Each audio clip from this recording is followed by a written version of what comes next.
All new right now at 5:30. This registered sex offender is behind bars tonight after deputies caught him living where he shouldn't, in an apartment complex with a playground. I feel safer now that he is gone. The crimes he committed in Virginia and what he did to get caught here.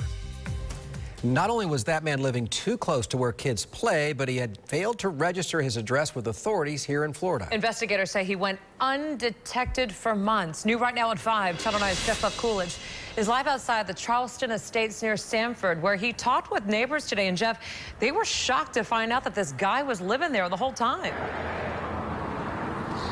And Martha, investigators say that he moved here from Virginia 6 months ago. He moved into this apartment complex, and he was living with his girlfriend and her grandmother in Building 7 here. Authorities found him after he slipped up. He registered this address here with authorities in Virginia, but tonight he's calling the county jail home. Stefan Canada has been sitting in the Seminole County Jail on a $15,000 bond since he was arrested yesterday afternoon. But for 6 months, deputies say the convicted sex offender called Building 7 at the Charleston Estates just outside of Sanford home and never once registered his address with the sheriff's office. That is a felony. Here in Seminole County, you have to register if you are a sex offender within 48 hours.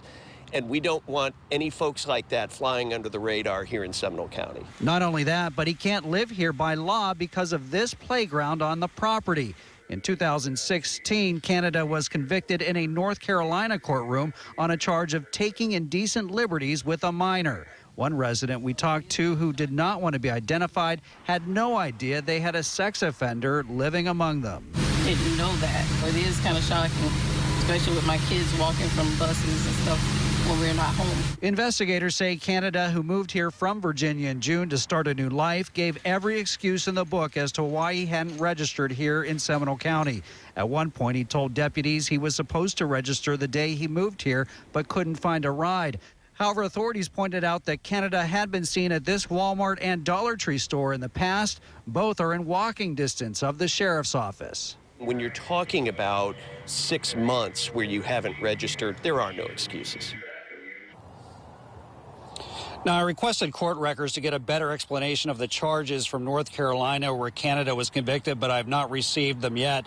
If Canada posts his $15,000 bond, he will have to wear a GPS and he cannot go to any place where there is a child or have contact with a child. He also may be facing federal charges for crossing state lines and failing to register. Reporting live in Seminole County, Jeff Coolidge, Channel 9 Eyewitness News.